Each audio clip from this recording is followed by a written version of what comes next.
മറ്റ് ഗാന കലാ സദസ്സ് പോലെയല്ല ഇന്ന് നമ്മളിവിടെ എത്തിച്ചേർന്നിരിക്കുന്നത്.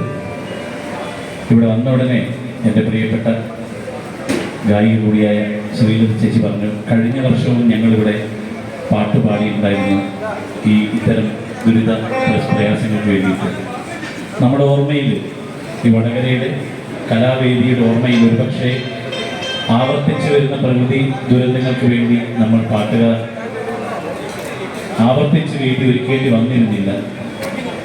അതിനൊരു കാരണം നമ്മുടെ പ്രകൃതി ഇങ്ങനെയൊക്കെയായി മാറി.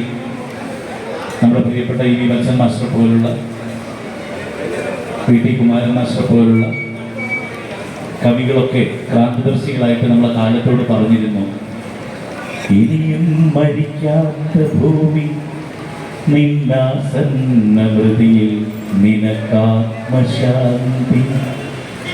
ഇനിയും മരിക്കാത്ത ഭൂമി നിന്നാസന്നവൃതിയിൽ നിനക്കാത്മശാന്തി.